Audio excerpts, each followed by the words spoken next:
¿Qué tal, amigos? Buenas tardes. Un día más aquí en Con Ánimo de Lucro, un espacio dedicado al análisis económico desde el lado de la libertad, la prosperidad y la propiedad privada. Arrancamos.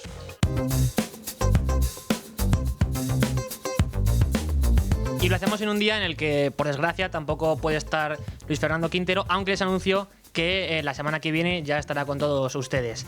En cualquier caso, hay que comentar lo que está sucediendo hoy, ya comenzó a suceder ayer en la Asamblea de Madrid, y no es otra cosa sino el estado el debate sobre el estado de la región, en el cual Ayuso intervino ayer, una intervención bastante larga, en la que hizo balance económico de su gestión y también aprovechó para lanzar algunos dardos al gobierno de Pedro Sánchez y también a sus socios separatistas, que, como saben, son los que están condicionando en buena medida parte de la política económica de este gobierno. Entre esas políticas estaría la de la quita de la deuda. Y en este sentido, Ayuso dejaba claro que existen claras diferencias entre los modelos de Madrid y el de Sánchez. Las diferencias entre lo que ocurre en el seno del gobierno de la Comunidad de Madrid y el gobierno de la nación son abismales. Respeto por las instituciones, por la democracia representativa, el debate y la rendición de cuentas, vocación de servicio público, rigor presupuestario frente al descontrol, un metro de Madrid que alcanza su mejor valoración de su historia frente a trenes averiados en mitad del campo. Como consecuencia de lo anterior, los resultados son también distintos. De esta forma, uno de los anuncios principales de la presidenta de la Comunidad de Madrid, Isabel Díaz Ayuso, fue que no se acogerá a la supuesta quita de la deuda planteada por el gobierno para las comunidades autónomas. De hecho, aseguró que desde el gobierno regional harán todo lo posible para que el ejecutivo de Sánchez pueda poner en marcha este plan. El gobierno de la Comunidad de Madrid, por responsabilidad y por respeto a la verdad, no va a solicitar la mal llamada quita de la deuda autonómica. Y digo más, va a usar todas las herramientas que esté a su disposición para que una normativa ilegal engorde el listado de fracasos de Pedro Sánchez. Porque además las deudas se pagan. Y al mismo tiempo, Isabel Díaz Ayuso aprovechaba esta intervención para desenmascarar la trampa, la falsedad que quiere colarnos el gobierno con la supuesta quita de la deuda.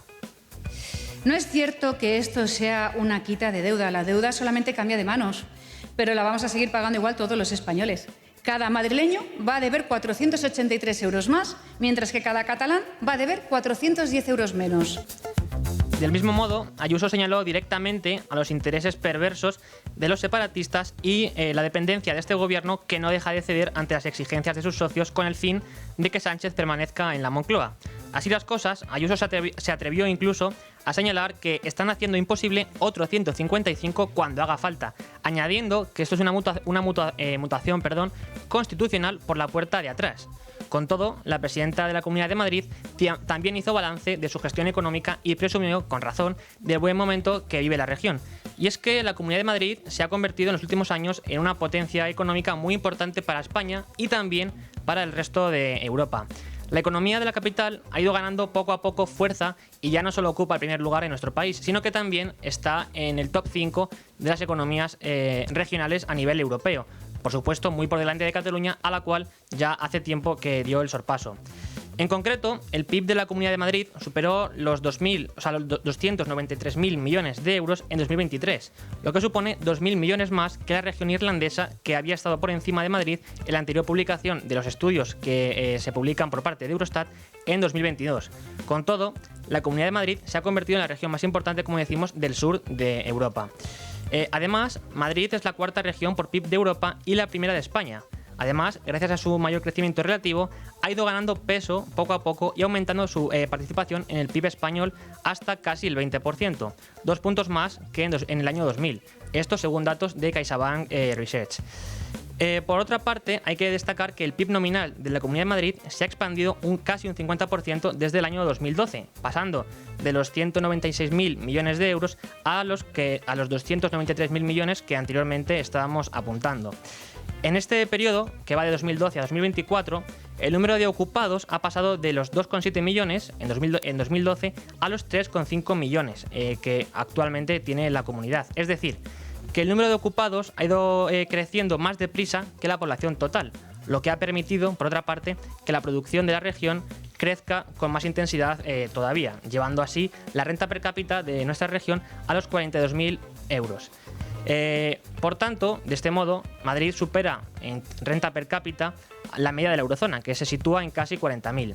Además, hay que destacar que en los últimos años la Comunidad de Madrid se ha convertido en un polo de atracción de inversiones, y todo esto es lo que trató de expresar ayer en su intervención, vamos a escucharlo ahora, la presidenta de la Comunidad de Madrid. Somos el 14% de la población española, el 17% de los empleados, casi el 20% de la riqueza nacional, el 45% de la recaudación, el 50% de las grandes empresas y casi el 70% de la inversión extranjera. El Gobierno ni lo cuenta ni lo contará, pero un tercio de la economía de la que presume es aportación directa del trabajo de los madrileños. Y por otra parte, la inmigración y la energía fueron otros de los temas que coparon la intervención de Ayuso ante la Asamblea de Madrid. Respecto a lo primero, la presidenta señalaba que la inmigración no puede ser masiva e ilegal y denunció que el gobierno no tiene planificación y que a estas alturas es evidente que sabe del daño que esto está provocando. Por otra parte, en relación con el sector energético, Ayuso pedía al gobierno central que no demore más la planificación energética que paraliza la economía regional. Finalmente, cabe recordar que la presidenta de Madrid también adelantaba algunas de las medidas en las que estaba trabajando su ejecutivo. A ello, por un lado, hay que destacar que Ayuso anunciaba que seguirán lógicamente en la misma senda de creación de riqueza, creación de empleo, en eso irán dedicadas sus políticas, así como de bajadas de impuestos, y por otra parte anunciaba la aprobación, por ejemplo, del plan de choque para la vivienda, con una nueva ley del suelo para ampliar vivienda protegida con menos trámites, también una nueva ley de apoyo a la empresa familiar, con deducciones fiscales y ayudas para planes de sucesión y modernización, así como una nueva rebaja fiscal de hasta 400 euros para jóvenes que estudian y trabajan, una nueva rebaja de impuestos para locales comerciales, hosteleros y también de servicios con más de 50 años de actividad. También anunciaba la ampliación de la tarifa cero para emprendedores senior y nuevo plan Reactívate 90 días para parados de más de 45 años, que como hemos destacado recientemente en Libertad Digital y Libre Mercado, es uno de los problemas más graves que actualmente aquejan al mercado laboral español, y así como tantas otras propuestas en materia económica que, de acuerdo con la presidenta de la región, seguirán impulsando la actividad económica y el liderazgo en esta materia de Madrid. Esto es, en general, un poco lo que se habló en materia económica ayer en la Asamblea de Madrid. Ahora vamos a repasar lo que nos trae la portada de Libre Mercado. Y para ello contamos con Lucía Fernández. Buenas tardes. Buenas tardes. El Consejo de Administración de Banco Sabadell ha rechazado por unanimidad la OPA de BBVA al considerar que el precio no recoge adecuadamente el valor intrínseco de las acciones de Sabadell, infravalorando muy significativamente el proyecto de la entidad catalana. Sí, esta es la pieza que ahora mismo abre el periódico económico de Libertad Digital, Libre Mercado, ya lo saben, en la que se explica que este mismo viernes se ha remitido un informe a la CNMV. Pero por otra parte, tenemos también un artículo firmado por Manuel Fernández Ordóñez en el que expone la hipocresía de los ecologistas. Estamos asistiendo a un espectáculo tan ridículo como costoso. Tenemos miles de millones de inversión internacional llamando a la puerta y, sin embargo, la red eléctrica no da de sí. Las distribuidoras acaban de poner al descubierto lo que ya todos sabían. La red eléctrica está saturada. Claro, a este respecto, Fernández Ordóñez lo que viene a señalar es que lo más grotesco de todo esto es que hay una contradicción de base, porque mientras que el gobierno insiste en que debemos acelerar la lucha contra el cambio climático, ya lo saben, no permite al mismo tiempo que se pongan en marcha las infraestructuras necesarias para que esto ocurra. En fin, habrá que estar pendientes de lo que siga sucediendo, pero ya sabemos desde siempre que la hipocresía en este tema es profunda. Pero al mismo tiempo tenemos una pieza de Diego Sánchez de la Cruz en la que rememora el centenario del nacimiento de Margaret Thatcher. El 13 de octubre de 1925 nació Margaret Thatcher, la mujer que cambió para siempre la política británica y que pasó a la historia como la Dama de Hierro. Dentro de un mes se cumplirán 100 años de su nacimiento y el recuerdo de su mandato sigue despertando pasiones, pero también ofrece una lección indiscutible. El Reino Unido supo salir de la decadencia gracias a un programa de reformas liberales que hoy constituye uno de los grandes hitos económicos del siglo XX. Y otra de las piezas destacadas en el día de hoy en Libre Mercado es la que publica nuestro periódico económico, en la que nos hacemos eco de cómo Eduardo Garzón pisotea la memoria de las víctimas del comunismo, señalando a Estefanía Molina, que es una articulista del País y colaboradora de la cadena SER, que denunció públicamente en redes sociales los crímenes y horrores de esta ideología. Así es, Estefanía Molina escribió en redes sociales en un mensaje en el que señalaba que fuera de España el comunismo es recordado como un auténtico horror. Así denunciaba que el sistema comunista es una dictadura totalitaria como cualquier otra. Dice hablar en nombre del pueblo para justificar sus privilegios y represión. De hecho, recordaba que en Europa del Este huyen como la peste, concluyendo que por algo será. Y claro, a este respecto, al ver este mensaje, Eduardo Garzón, que hermano de Alberto Garzón, ya sabemos que es ex ministro de Consumo y los dos han estado desde siempre vinculados a Izquierda Unida, parecía sorprenderse, ¿no?, de que una persona que publicaba esto pudiera firmar artículos de opinión en El País y colaborar con la cadena SER. Y es que en Twitter, Garzón, cogiendo este mensaje de Estefanía Molina, decía: ¿me explica alguien cómo puede estar esta persona de columnista en El País y ser analista de la cadena SER diciendo este tipo de cosas?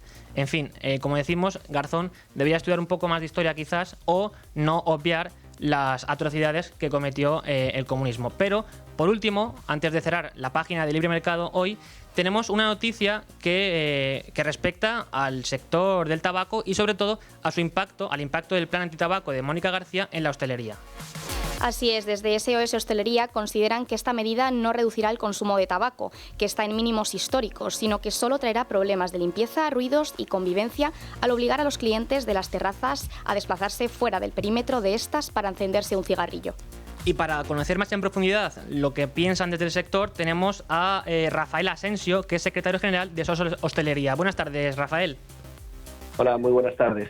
Bueno, encantados de tenerte hoy aquí Con Ánimo de Lucro, en Es Radio, para preguntarte, pues, ¿cómo ven desde el sector de la hostelería los ataques que están haciendo desde el gobierno a este sector? Porque lo que nos quieren vender es que su objetivo es evitar que los menores accedan a este tipo de productos. No solo a los cigarrillos convencionales, sino también, por ejemplo, a productos de vapeo, que en este plan se propone equiparar a ellos.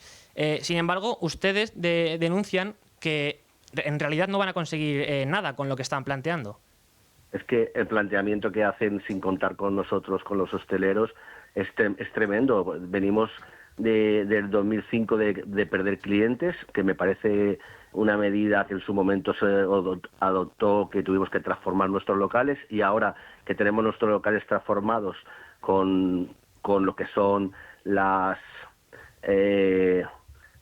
terrazas, y tenemos gastado ya dinero en cuanto a lo que es metaquilatos, poner para vanes, y que ahora digan que no se va a poder fumar ahí, y con eso va a conllevar lo siguiente: los clientes se van a levantar, se van a ir a fumar fuera de la terraza, van a tirar los cigarrillos en el suelo, van a estar hablando y molestando a los vecinos.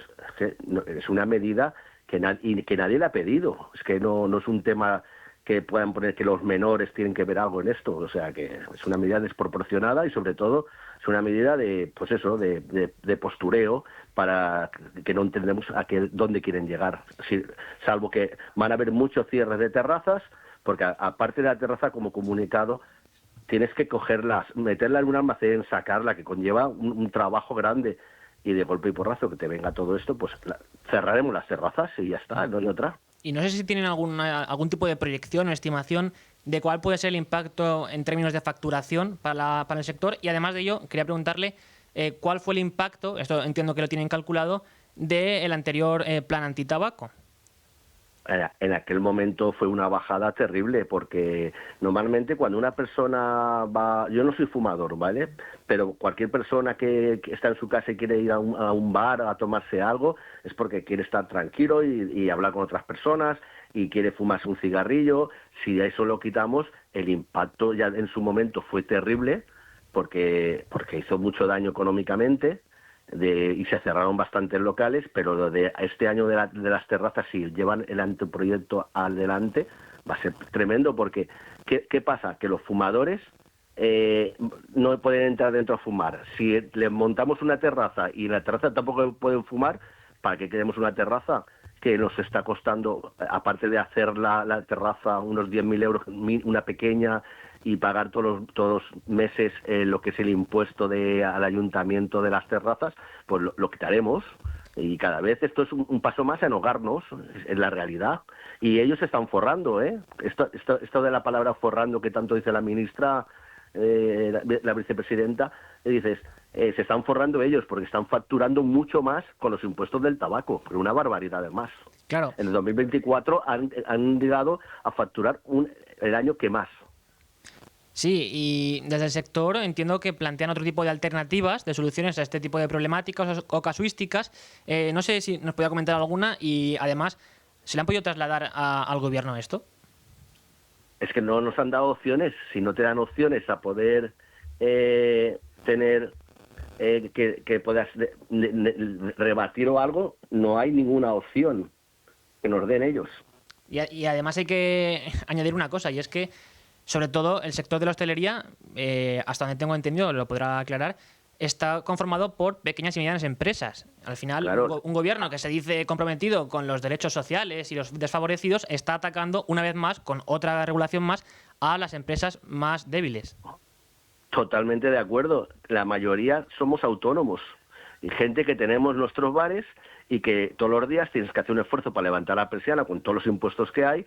Si a esto te ponen cortapisas de que los clientes no puedan venir a estar tranquilamente en una terraza, que no molesten a los de dentro, no lo entiendo. Incluso, mire, como le he comentado yo antes, yo no soy fumador y me siento en una terraza y mucha gente, a veces que están fumando, me dice, ¿le molesta el cigarrillo? Y si le molesta a alguna persona, se levanta en ese momento, pero que es raro, o sea, que no es lo habitual que esté todo el mundo. Y yo, con todos los respetos, en ninguna terraza veo menores fumando. Es que es una cosa que no se puede entender.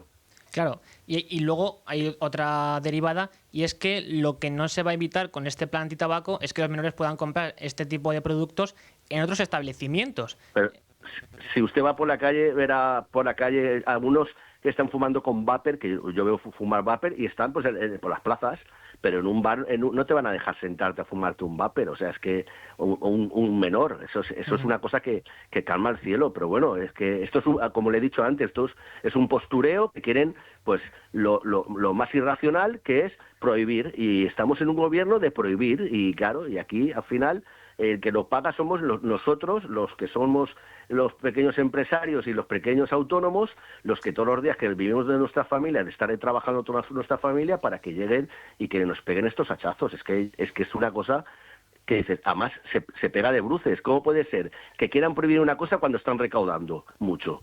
Esto por eso es un postureo y no tiene palabras, la verdad. De hecho, fíjese, lo hemos publicado hoy en Libre Mercado, cómo la recaudación se ha incrementado de una forma exponencial. En concreto, los ingresos por este tributo que se aplica sobre el tabaco fueron un año antes, es decir, en 2024, pues 3.280 millones de euros. Millones que es, de euros. Claro, un 3,2% más que un año antes. Pero cómo quieren cortar esto si necesita el dinero este gobierno? Es que no se entiende que digan, quiero cortarlo, pero por otro lado me lo llevo. Y se están forrando, ¿eh? Ellos sí que se están forrando, que siempre están diciendo que si los empresarios se forran. No, lo que se están forrando ellos con los impuestos que están metiendo al tabaco. O sea, que es una desproporción que al final siempre vamos a pagar los pequeños. Y eso es una realidad. Y una cosa importante, cuando empiecen a quitar terrazas a la gente, si esto va adelante, que espero que no, se cerrarán muchos negocios y mucha gente irá a la calle, porque ahí todos los bareros que tenemos contratado, pues tienes una cocinera, tienes contratado un camarero, porque claro, para tenerte una terraza tienes que tener contratado un camarero para afuera. Tú dentro estás como autónomo y puedes llevar la gestión de dentro, pero tú necesitas una persona que salga, que monte las mesas, que las recoja luego, que sirva. O sea, todo eso lo tienes que tener. Eso serán menos empleos. Claro. Y estamos hablando de miles de terrazas. De miles. Sí, sí. En fin, Rafael Asensio, secretario general de SOS Hostelería, muchas gracias por habernos atendido hoy. A ustedes. Estaremos muy pendientes de lo que siga aconteciendo a este respecto y daremos altavoz a todo tipo de afectados por este tipo de intervenciones liberticidas del gobierno. Muchas gracias. Pues muy amables por llamar. Muchas gracias a ustedes.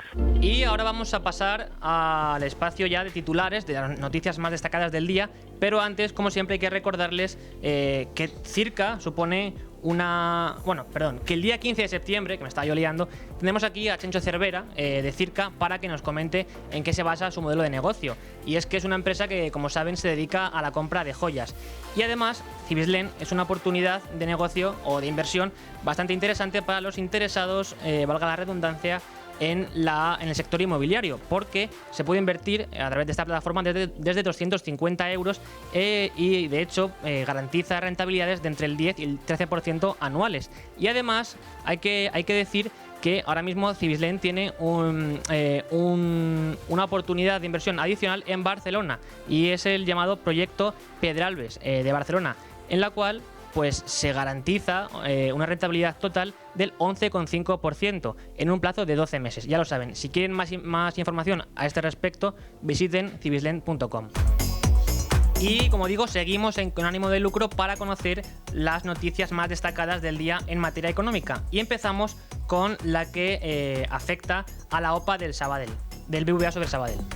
Así es, Rubén. Tal y como estaba previsto, el Consejo de Administración del Banco Sabadell ha rechazado la OPA en los términos que ha presentado el BBVA y todavía ofrece una prima negativa que desincentiva el acuerdo. En un informe remitido a la CNMV, traslada a sus accionistas la recomendación de no aceptar la oferta. Desde el Banco de España, el propio gobernador Escrivá dice ahora que espera que la OPA termine cuanto antes, cuando el gobierno del que él mismo formaba parte ha dilatado la operación durante año y medio. Pero Escrivá hoy en Radio Nacional de España no solo se ha pronunciado al respecto de la OPA, sino que también ha opinado sobre los presupuestos. Esta vez ha sido el gobernador del Banco de España, exministro de Seguridad Social. Según ha dicho el Gobierno, tiene que intentar presentar los presupuestos generales, aunque ha restado importancia que se los aprueben o no. Si no sale, pues no sale, pero hay que intentarlo, ha dicho. Yo siempre he sido partidario de que hay que intentar aprobar los presupuestos. Cuando era presidente del Autoridad de Responsabilidad Fiscal y algunas comunidades autónomas, por Estado, y ahora. Es decir, yo personalmente me parece que hay que intentar sacar los presupuestos generales del Estado. Es un buen ejercicio de planificación que hay que hacer, hay que después negociar, hay que intentarlo y discutir tu plan, intentar conseguir los apoyos suficientes, y si no sale, pues no sale, pero hay que intentarlo. Y luego, por otra parte, tenemos que el problema de la vivienda, lejos de solucionarse, se agrava. Y es que Europa tampoco parece querer ayudar mucho al respecto. La presidenta de la Comisión Europea anunció que Bruselas presentará su primer plan europeo de vivienda asequible antes de que se termine el año. Tendrán que asistir los jefes de Estado y Gobierno de la Unión Europea. Y entre sus prioridades está el planteamiento de que los Estados tengan una mayor participación en el mercado con nuevas leyes sobre los alquileres y medidas de apoyo a la vivienda. De nuevo, más incentivo a la demanda y restricción de la oferta. Y mientras tanto, los precios siguen subiendo. Así es. El Instituto Nacional de Estadística confirma que el IPC se mantuvo en agosto en el 2,7% y la inflación subyacente se elevó al 2,4%. Esto significa que la inflación acumulada desde enero de 2019 hasta ahora roza el 24%. Y eso en términos generales. Además, si nos fijamos en la cesta de la compra, el incremento es de casi un 40%. Y por último, CaixaBank ejecuta el 66% de su recompra de acciones en la 13ª semana de su programa. La compañía ha ejecutado casi el 66% de su recompra de acciones. Lo ha hecho en la semana 13 del programa y cuyo importe máximo se ha fijado en 500 millones de euros. En concreto, en esta nueva semana del programa ha adquirido 1,5 millones de títulos a un precio medio de 8,68 euros y un importe cercano a los 13,6 millones. Pues hasta aquí las noticias de actualidad de hoy. Muchas gracias, Lucía Fernández, por habernos traído. A vosotros. Seguimos aquí con la tertulia. Y seguimos con ánimo de lucro, 12:32 de la tarde, 11:32 en Canarias, abriendo ya la tertulia. Y para ello tenemos hoy, en primer lugar, a Manuel Llamas, director del Instituto Juan de Mariana. Buenas tardes, Manuel. ¿Qué tal, Rubén? Muy buenas, ¿cómo estás? Pues aquí analizando sobre todo los éxitos económicos de Madrid, porque como sabes, en el día de ayer y también hoy se está desarrollando el debate sobre el estado de la región. Y ayer, en su intervención, que duró bastante tiempo, Isabel Díaz Ayuso aprovechó, además de para lanzar algún dardo a Pedro Sánchez, señalando por qué su política económica es errónea y fallida, también a los independentistas. En este contexto, además, hizo hincapié en los éxitos, como digo, de la Comunidad de Madrid en un sentido económico, pero también hizo anuncios tan importantes como el que avanzaba, y es que Madrid no se acogerá a la quita de la deuda, falsa quita de la deuda, que el Gobierno de España se empeña en vendernos como una condonación de deuda cuando no es otra cosa que una mutualización. A este respecto, yo quería preguntarte, en primer lugar, sobre esos detalles que demuestran por qué esto no es una quita de deuda, sino una mutualización, y también cuál es el coste económico que tendremos que pagar. Bueno, pues para empezar, no es una quita ni una condonación, tal y como ha explicado el Gobierno, o ha intentado vender el Gobierno a la opinión pública, porque la deuda no desaparece. Esto no es un perdón de deuda por el cual se hace borrón y cuenta nueva, sino que lo que se hace en realidad es un reparto de la deuda autonómica, y se hace además con criterios puramente políticos. Este plan es una exigencia de los socios nacionalistas, independentistas del Partido Socialista, empezando por Esquerra y continuando por Junts, con el objetivo de reducir la deuda pública de Cataluña. Lo que busca este plan, básicamente, es que Cataluña, que se ha endeudado hasta las cejas en los últimos años como consecuencia de una nefasta gestión a nivel presupuestario y a nivel económico, pues lo que quieren hacer es reducir su enorme volumen de deuda y, por lo tanto, también la carga de los intereses que están relacionados con esta elevada deuda pública, para repartirla entre el resto de comunidades autónomas. Y esta es la inmoralidad, esta es la injusticia que supone la puesta en marcha de este plan. Cataluña, que ha sido una de las comunidades autónomas más irresponsables desde el punto de vista financiero, que se ha endeudado de forma muy sustancial en los últimos años debido a la acumulación de graves desequilibrios presupuestarios año tras año, lo que quiere ahora es reducir el peso de su deuda pública y, por lo tanto, la carga de intereses, a costa de que otros le paguen la factura. En eso consiste la denominada condonación, que, como digo, no es tal, porque la deuda no desaparece, sino que consiste en un reparto de deuda, de tal forma que las comunidades más endeudadas se van a ver beneficiadas, como es el caso de Cataluña, pero a costa, y esta es la clave, de las comunidades menos endeudadas, es decir, de las comunidades que lo han hecho mejor desde el punto de vista fiscal, desde el punto de vista económico y desde el punto de vista presupuestario, como es el caso de la Comunidad de Madrid. La Comunidad de Madrid tiene mucha menos deuda pública, es una de las comunidades menos endeudadas de España, y como consecuencia de este reparto, de este enjuague de deuda pública autonómica por parte del Gobierno, pues resulta que los madrileños vamos a tener que pagar parte de los desmanes, parte de los desvaríos, de los dislates presupuestarios que ha acumulado Cataluña en los últimos años. Y al mismo tiempo hay que recordar que este plan del Gobierno no solo premia a las más endeudadas, sino también a las que más suben impuestos, porque precisamente premia las subidas del IRPF, ¿verdad?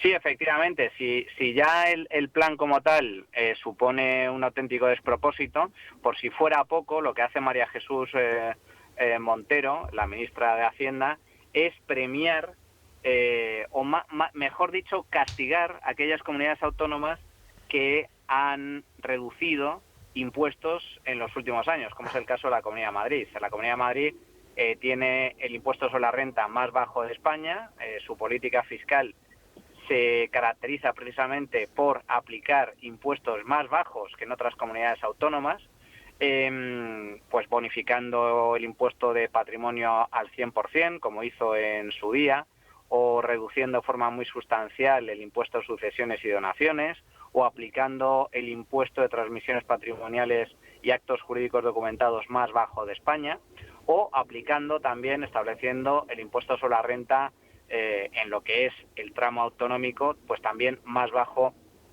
de España. Pues bien, comunidades como Madrid, que han apostado por bajar impuestos, pues en este reparto de deuda autonómica el Gobierno pretende castigar a aquellas comunidades, a aquellas autonomías que como Madrid han apostado por rebajas fiscales, lo cual es tremendamente inmoral. Para empezar, el enjuague de deuda pública, el reparto de deuda pública es inmoral y supone un grave riesgo porque incentiva comportamientos perniciosos, negativos, perjudiciales desde el punto de vista económico, porque claro, el incentivo es perverso.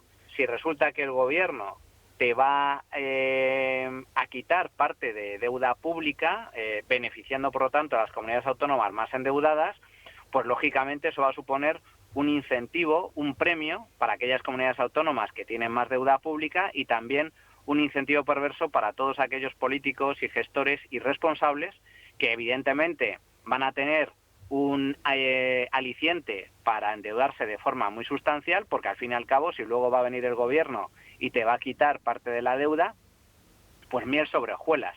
Pero es que además a esta perversidad se le suma otro incentivo perverso, que es justamente el de, oye, es que encima, si subes impuestos, en lugar de bajarlos, pues también te vamos a premiar. De tal forma que el gobierno, con este tipo de políticas, está incentivando el endeudamiento público, es decir, acumular elevadas cargas de deuda, y está incentivando también las subidas de impuestos por parte de las comunidades autónomas. Un disparate desde todos los puntos de vista. Y además hay que añadir una cosa, y es que no solo la propia medida de mutualizar la deuda premia esa irresponsabilidad fiscal, sino que además ya ha dicho Montero que no van a hacer ningún tipo de revisión ni nada a estas comunidades. Bueno, sí, este es otro de los problemas, ¿no? Estamos hablando en total de más de 80.000 millones de euros de deuda pública que va a ser repartida mediante este plan, y por lo tanto las comunidades autónomas del Partido Popular, empezando por la Comunidad de Madrid, hace muy bien en no admitir este chantaje, en no entrarle al juego a la ministra Montero, en condenar este plan, en denunciar este plan, además que es un plan lleno de mentiras, porque el dinero que se van a ahorrar los contribuyentes en el pago de intereses, los contribuyentes de las comunidades más endeudadas, como es el caso de Cataluña, tampoco lo van a poder aplicar, como en su día dijo el presidente Sánchez, en incrementar el gasto público, porque el propio anteproyecto de ley que ha aprobado el Gobierno recoge la prohibición de ese destino.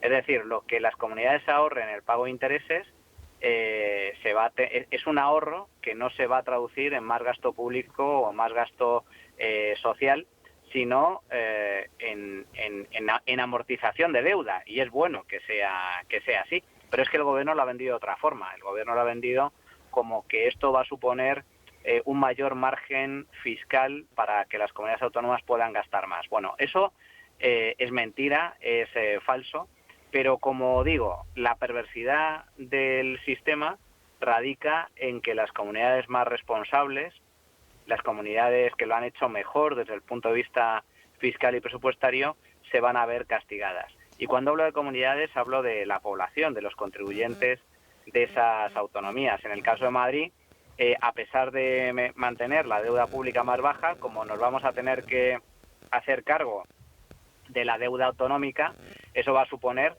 que los contribuyentes madrileños van a tener que pagar más dinero de sus impuestos como consecuencia de este reparto injusto de Montero.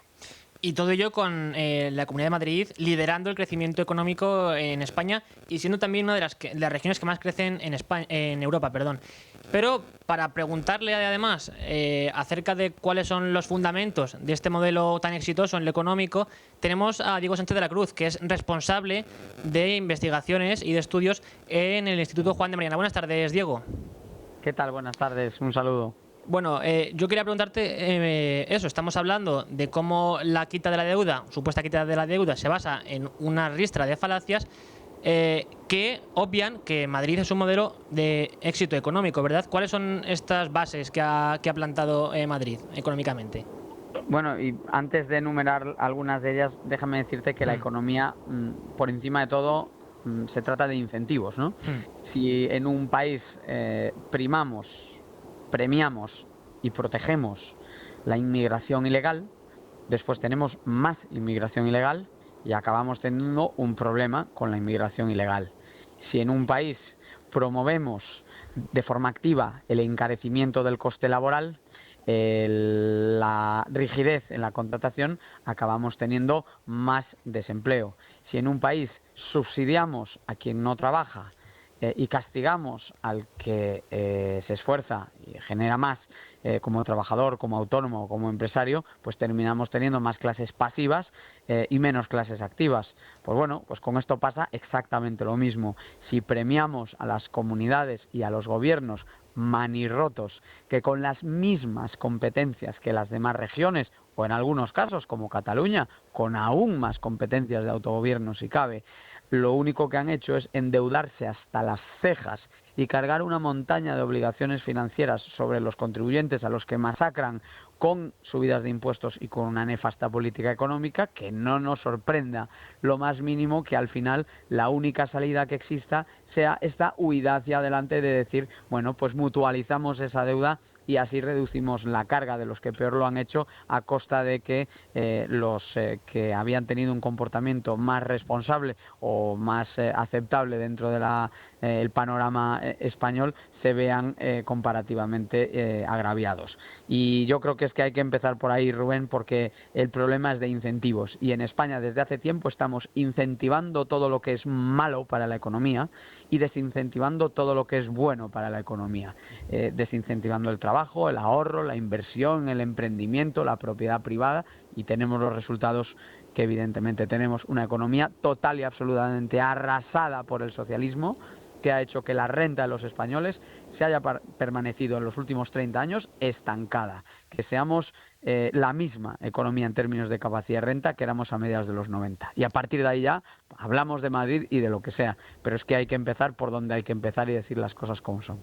Pues Manuel, para hablar de Madrid, algunas de las medidas estrella de este Ejecutivo regional han pasado por desregular. Y es que tenemos, por ejemplo, el plan de desregulación que puso en marcha Fernández Laschetti, que ha sido incluso ejemplo para países o para gobiernos como el de Argentina, que hoy se enfrenta a ciertas polémicas, pero cuando comenzó a plantear una alternativa económica se fijó en parte en el modelo madrileño. Bueno, es que, a ver, las bases para la generación de riqueza son tres, básicamente. Se sustenta sobre tres pilares, que es básicamente la propiedad privada, la libertad económica en un sentido amplio y los impuestos bajos, tener un gobierno pequeño. Y dentro del ámbito de la propiedad privada es fundamental también el cumplimiento de los contratos, la seguridad jurídica. La Comunidad de Madrid ha apostado por este modelo, ya no de ahora, sino desde hace muchos años, y ese es uno de los secretos de su éxito. El hecho de que hace 20 años Esperanza Aguirre, siendo presidenta de la comunidad, empezara a apostar por lo que hasta entonces nadie había apostado, que es por las rebajas de impuestos a nivel autonómico. Las comunidades autónomas tienen algunas competencias a nivel fiscal, no muchas, pero allí donde tienen competencias, pues el Gobierno de la Comunidad de Madrid ha apostado por rebajar la carga tributaria. Y Esperanza Aguirre comenzó por eliminar el impuesto de patrimonio y reducir de forma muy sustancial impuestos de sucesiones y de donaciones, que son impuestos confiscatorios, que son impuestos tremendamente injustos, tremendamente lesivos. Moralmente corruptos. Moralmente corruptos, como bien comenta Diego, y como consecuencia de ello, si a ellos se les suma pues las rebajas que ha venido aplicando a nivel de impuestos sobre la renta, esto ha hecho que Madrid, digamos, se convierta en la comunidad con los impuestos más bajos y por lo tanto también una comunidad atractiva para invertir y para trabajar. Y esto sumado a algo muy importante, que es la libertad económica. Madrid, a diferencia de otras comunidades autónomas, el espíritu del gobierno madrileño es el de facilitarle la vida a los empresarios y a los inversores, que son los que realmente generan riqueza. ¿Y esto en qué se ha traducido? Pues se ha traducido en que la Comunidad de Madrid, gracias a la aplicación de este modelo de éxito en los últimos 20 años, se haya convertido, no por casualidad, en la región más rica de España. Y esto no es algo que venía siendo habitual en los últimos años, sino al contrario, esto supone una novedad. Las regiones más ricas de España en las últimas décadas eran Cataluña, País Vasco, Navarra, como consecuencia del modelo foral, y no era Madrid. Madrid en los años 80, 90 era la cuarta región más rica de España, y en la actualidad es la región más rica, es la región con la mayor renta per cápita del país. ¿Por qué? Pues precisamente debido a este tipo de políticas, más libertad económica y menos impuestos. Diego. Bueno, a mí lo que me preocupa es que las bases del crecimiento que sentó Esperanza Aguirre y que se mantuvieron después con distintos gobiernos que no lo hicieron especialmente bien, pero que no tocaron los pilares del éxito, se vieron felizmente profundizadas en los 4 primeros años de gobierno de la presidenta Isabel Díaz Ayuso, y sin embargo yo he notado y he percibido un claro parón o una clara fatiga reformista en estos últimos años. Y ahora Madrid tiene la excusa perfecta para demostrar que esto no es así y tapar bocas. La primera es la ley del suelo, que se ha anunciado para 2027. Y Madrid no puede aprobar una mejora de la ley del suelo. Madrid no puede aprobar una reforma de la ley del suelo. Madrid no puede aprobar una nueva versión más dinámica de la ley del suelo. No. Madrid tiene que transformar de raíz, de arriba abajo, la forma en la que se gestiona el urbanismo en su territorio y en toda España, que es un modelo de planificación prácticamente digno de la Unión Soviética, donde se le dice continuamente a todos los actores del proceso, inversores, promotores, constructores, arquitectos, ingenieros, qué tienen que hacer, cómo lo pueden hacer, dónde lo pueden hacer y hasta qué punto lo pueden hacer. Y de esa forma lo único que hemos acabado teniendo, si aparte le sumamos obviamente toda la inseguridad jurídica y las tensiones que provoca el intervencionismo en la vivienda por parte de la izquierda, lo que tenemos es un déficit de vivienda brutal en la Comunidad de Madrid. Y sí, Madrid es el motor de España, pero un motor se te puede gripar y en el caso de la vivienda, que no se genere un boom de oferta muchísimo más profundo es una amenaza directa al modelo de crecimiento de Madrid. Entonces, la nueva ley del suelo de 2027 es un tren que pasa una vez y no puede ser una mejora, tiene que ser una auténtica revolución urbanística para Madrid. Que Madrid pueda crecer a lo ancho, que Madrid pueda crecer a lo alto y que Madrid pueda crecer sin trabas urbanísticas propias de una economía no de mercado, sino de una economía planificada. Punto 1. Y punto 2. El gobierno de Díaz Ayuso anunció una ley contra la hiperregulación y este paso es fundamental porque hasta ahora se han adoptado algunos planes contra la hiperregulación que han sido muy exitosos. Yo tuve el honor de participar en el diseño de algunos de ellos y Manuel tuvo el honor de ser uno de los gestores clave en la aplicación de muchos de ellos. Pues bien, el siguiente paso para acompañar todos esos avances que se dieron en los años anteriores es adoptar una ley contra la hiperregulación que es un compromiso electoral del gobierno de Ayuso, pero que de momento no ha visto la luz.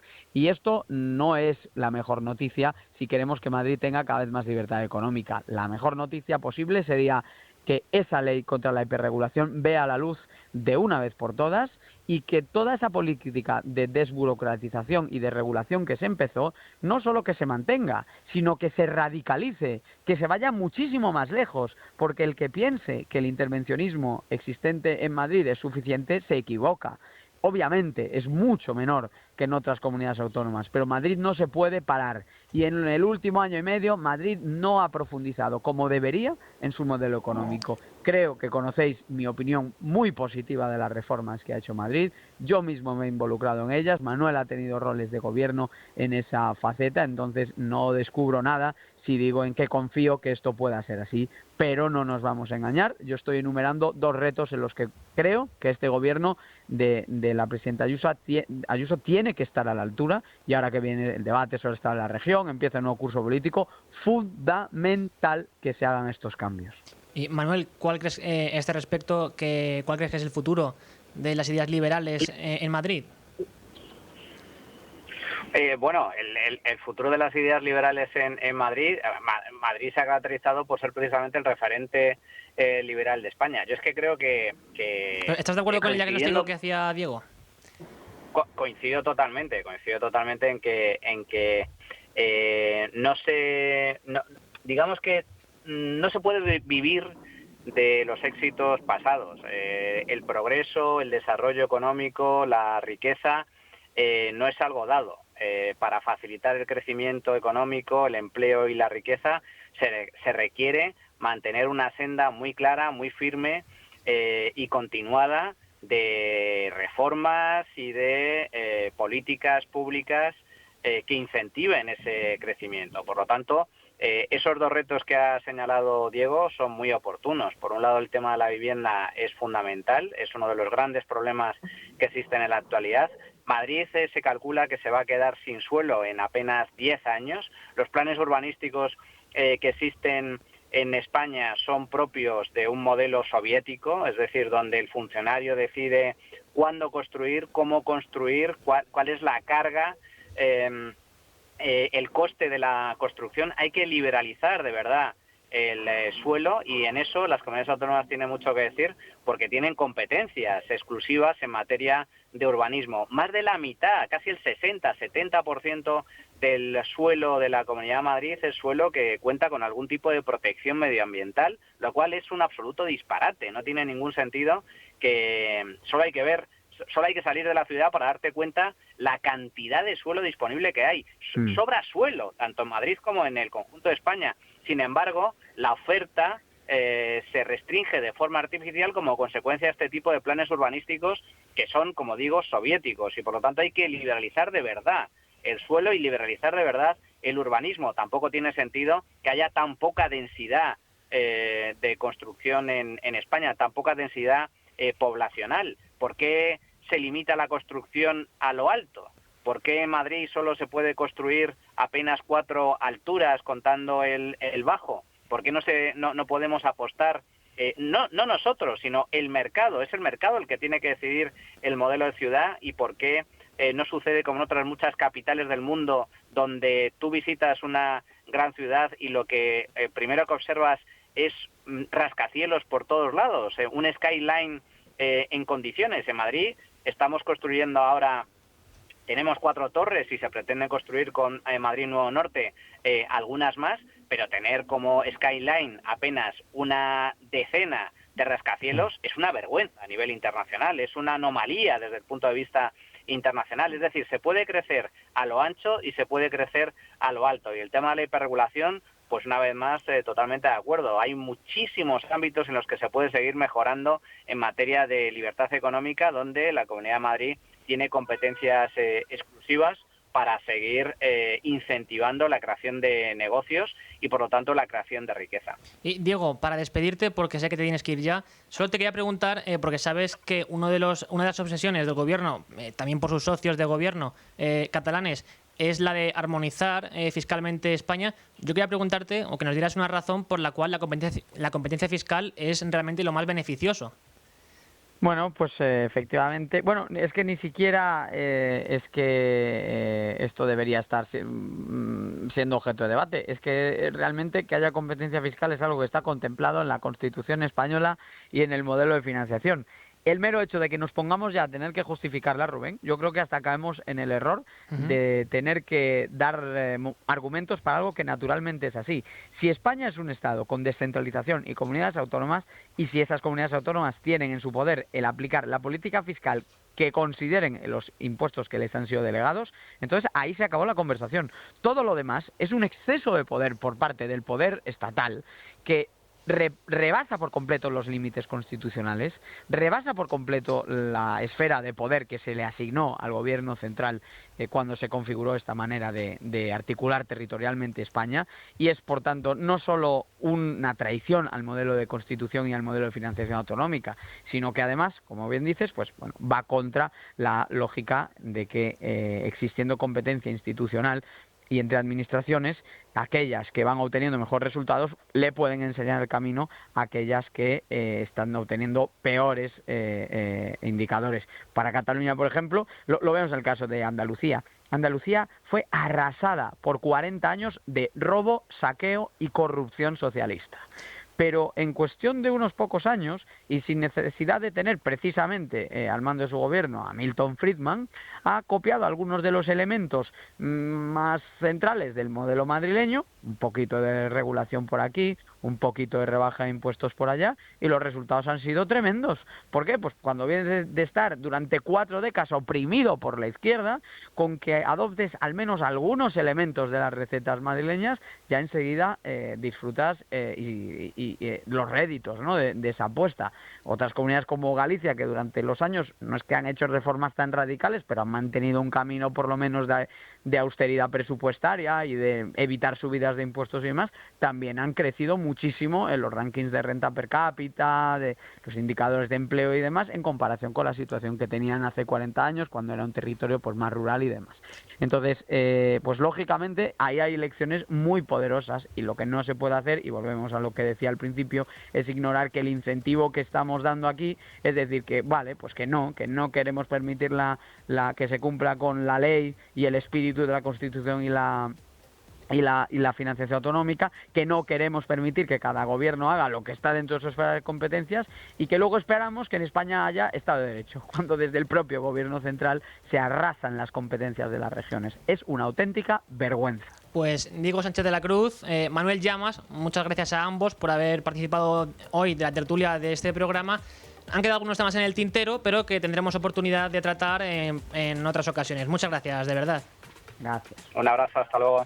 1:06 de la tarde, 12:06 en Canarias. Seguimos con ánimo de lucro para abrir página de mercados. Y lo hacemos en un día en el que el IBEX 35, el principal indicador bursátil de nuestro país, se sitúa en torno a los 15.221 puntos, dejándose en la sesión un 0,65%. En este contexto, Indra, Enagas y Redeia son las empresas que más suben, mientras que Inditex, Banco Santander y Solaria Energía las que más bajan. En cualquier caso, para profundizar un poco más en la situación de mercados, tenemos hoy a Edgar Fernández, que es asesor financiero. Buenas tardes, Edgar.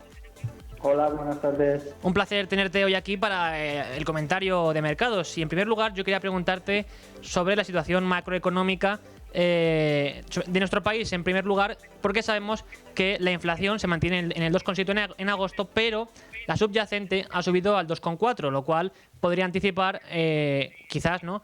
Ya me lo dirás tú, una escalada en el futuro inflacionista.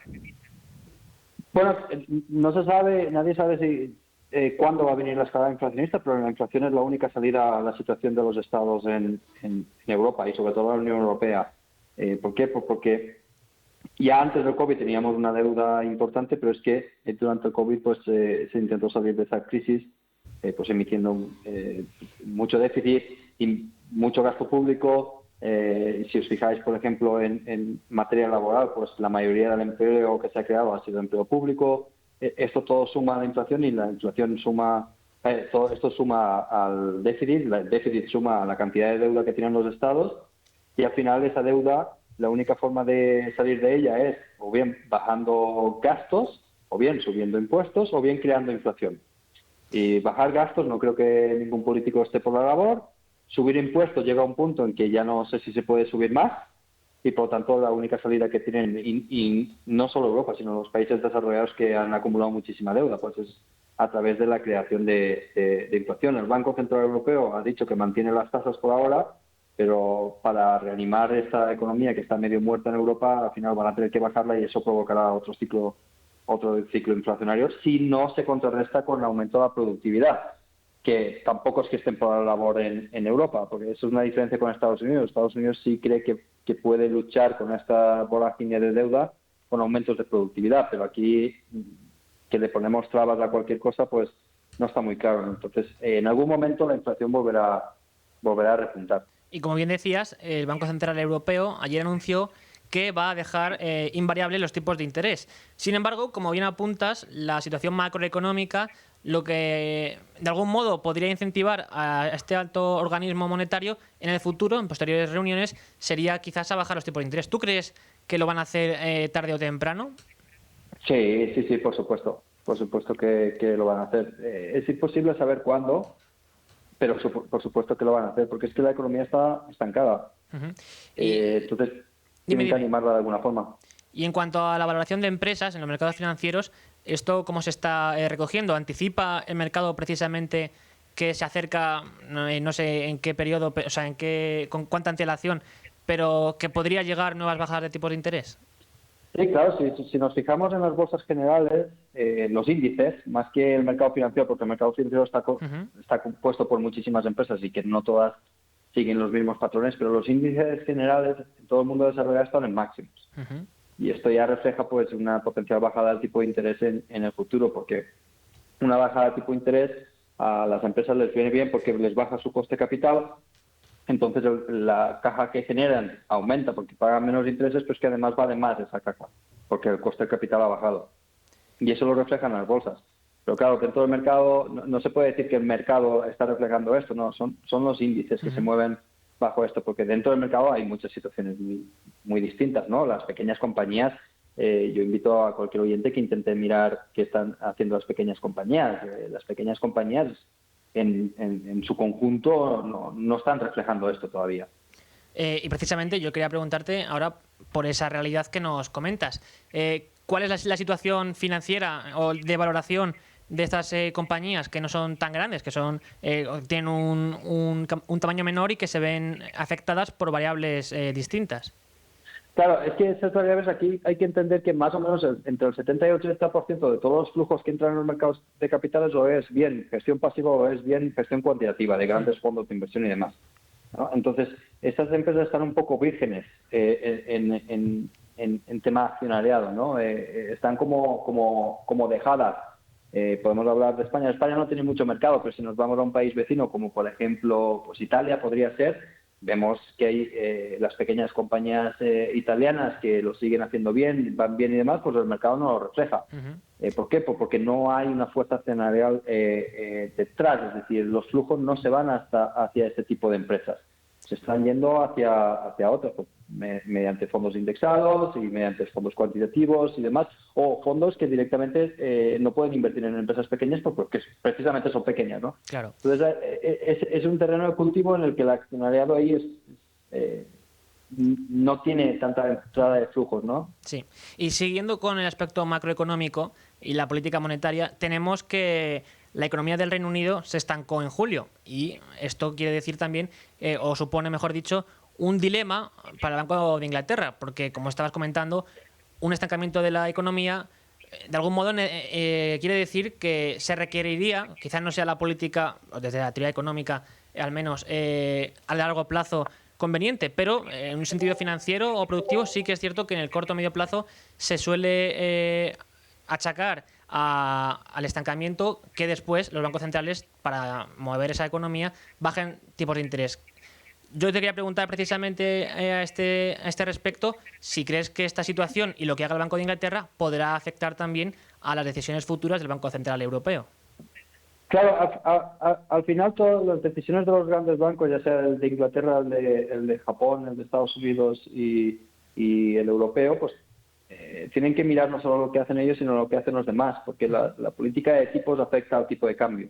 Claro. Y el tipo de cambio afecta a importaciones y exportaciones y a la economía en general de todos. Entonces, se tienen que mirar entre ellos, ¿no? Sí.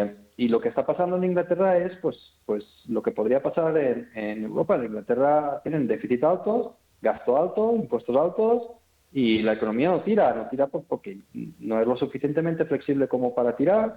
Tienen un problema de vivienda, un problema de inmigración, los mismos problemas que tenemos todos, ¿no? Entonces ahí se encuentran con que tienen inflación, por supuesto, tienen déficit y por lo tanto su moneda cada vez vale menos y eso genera inflación, pero es que además si no bajan los tipos quizás no tienen otra forma de incentivar la economía, porque la buena forma sería bajar los gastos y bajar los impuestos. Claro. Eso es lo que tendrían que hacer, pero como esa voluntad política no existe, van a ir por la parte monetaria y la parte monetaria se solventará con inflación. La única forma de salir de la vorágine de deuda es creando inflación y que la deuda en términos reales cada vez valga menos. Y yo no sé si tienes monetarizados activos como el oro o Bitcoin, que podrían resultar pues, un valor de refugio, ¿no?, cuando en este tipo de contextos el dinero busca seguridad.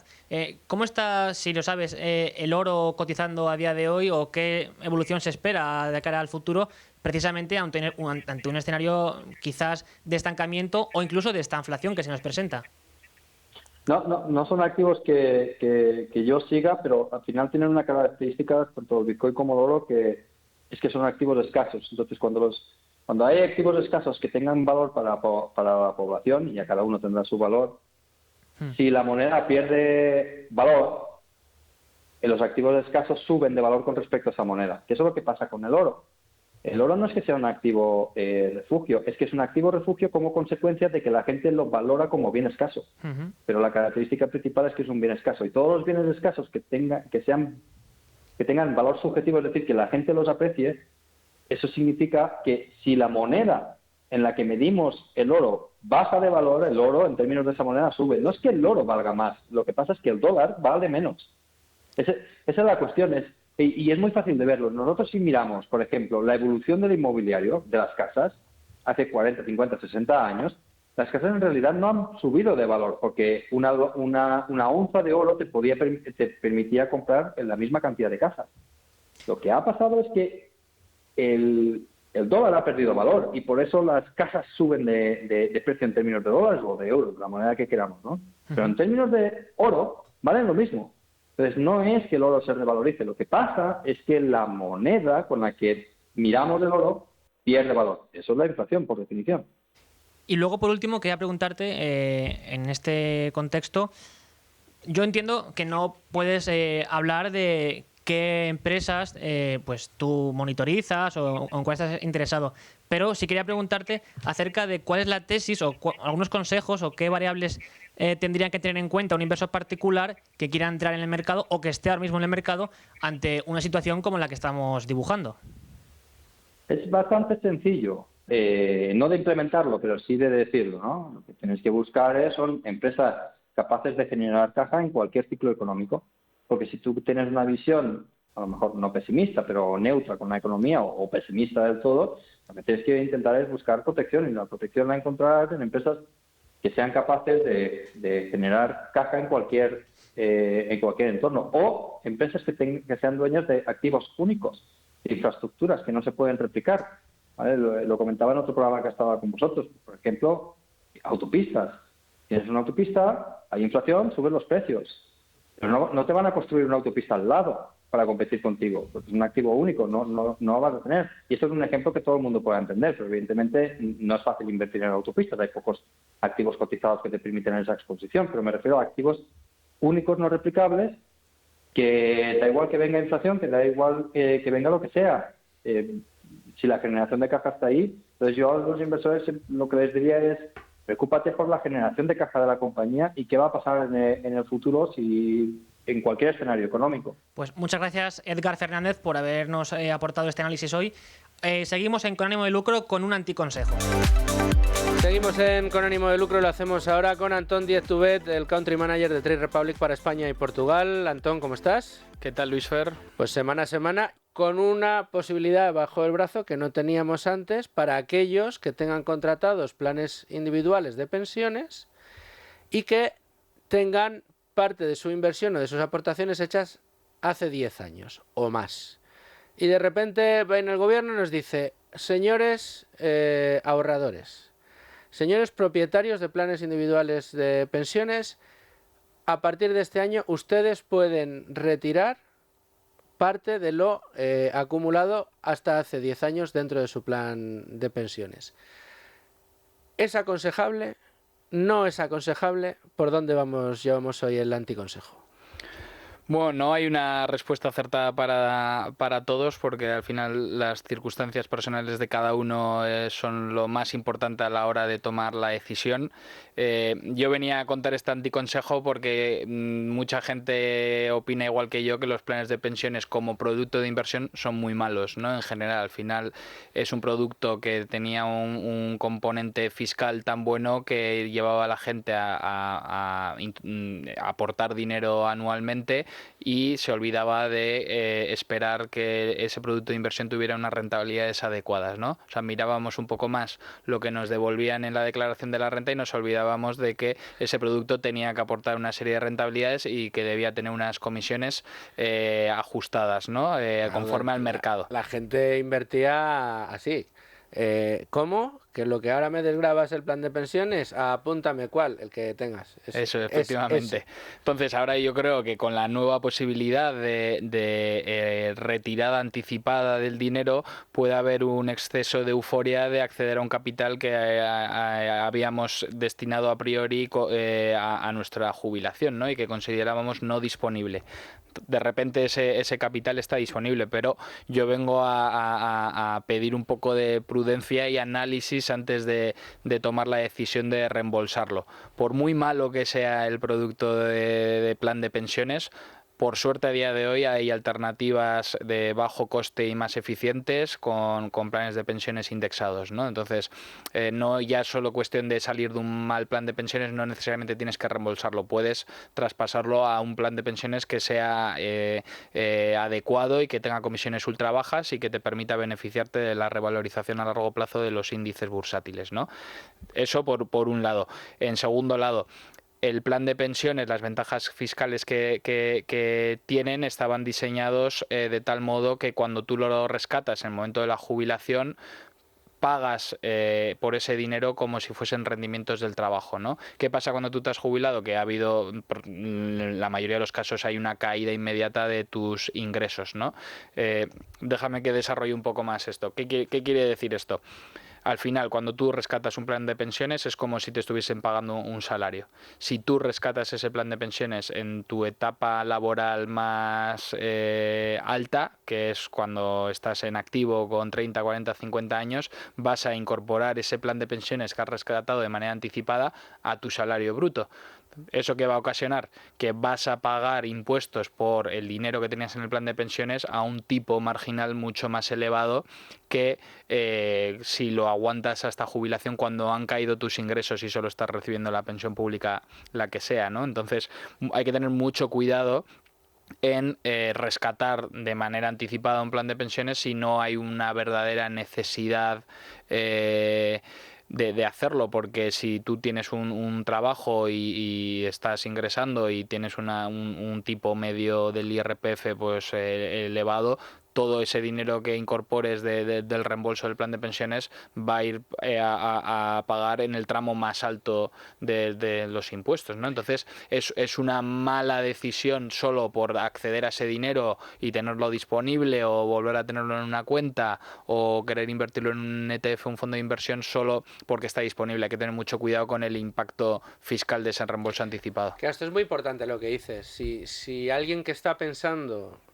o que estaba esperando que llegara este 2025 para rescatar, qué sé yo, 10.000 euros o 50.000 euros de su plan de pensiones, que son los que tiene hechas aportaciones con una antigüedad superior a 10 años, y resulta que tiene ahora mismo un salario que está en el entorno de los 60.000 euros, que ya está en el marginal más alto, todo lo que rescate va a ir a renta y va a ir al marginal más alto. Es decir, dependiendo de la comunidad autónoma, entre un 46 y un 50 y tantos %. Es decir, que directamente el Estado se va a quedar con la mitad de lo que rescates en ese momento. Sin embargo, si esperas a la edad de jubilación, probablemente si te lo vas pagando como un complemento, puedas hacerlo sin necesidad de tener que llegar a ese marginal máximo y puedas digamos, tener un comportamiento, tener una disciplina fiscal un poquito más benévola para tus propios intereses.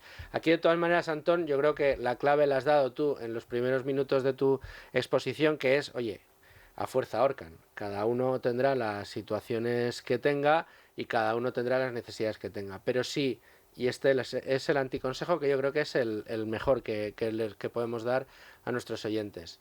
Si la intención de sacar esas aportaciones con una antigüedad mayor a 10 años es para contratar otro plan de pensiones mejor que el que tenías, porque el que tenías te daba muy poca rentabilidad, aquí sí podemos decir estás equivocándote de plano, porque lo que tendrías que hacer o la posibilidad que tienes, si es que no la sabes, que tú puedes traspasar tu plan de pensiones completa o parcialmente a otro plan de pensiones. Y gracias a Dios el mercado ha sido muy eficiente en estos últimos años y ofrece posibilidades para planes de pensiones o vienen indexados o, Antón, por Tu Dinero Nunca Duerme, por ejemplo, pasan numerosos gestores con fondos de gestión activa que tienen planes de pensiones específicos que replican la estrategia del fondo de inversión en concreto y son inversiones pues también con precios muy competitivos para ser gestión activa y que te permiten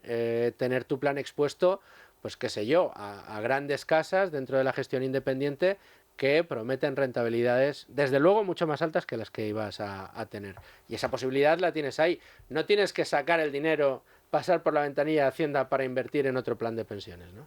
Efectivamente, o sea, al final el análisis que hay que hacer es si de verdad no necesitas ese dinero y simplemente quieres reembolsarlo para adquirir otro activo financiero, otro producto o incluso una casa, igual es mejor pedir un poquito más de hipoteca o pedir igual incluso un pequeño préstamo personal con un buen tipo que reembolsar eso, porque el impuesto va a ser muy muy elevado, ¿no? Compromiso de permanencia que no te autorizan a reembolsarlo o que te pueden reclamar el dinero de vuelta y te lo has gastado. Entonces, simplemente, o sea, dentro del anticonsejo ya hay un nuevo componente que antes no estaba disponible, que es el reembolso anticipado y que lo tengas en cuenta a la hora de aprovechar o no esas ofertas que vienen, que yo siempre desaconsejo y que creo que desaconsejé en otro anticonsejo, ¿no? Pero bueno, que te pueden impactar en tus decisiones acerca del reembolso anticipado. Nadie regala nada. Efectivamente. Si te están regalando algo, aunque sea dinero en efectivo,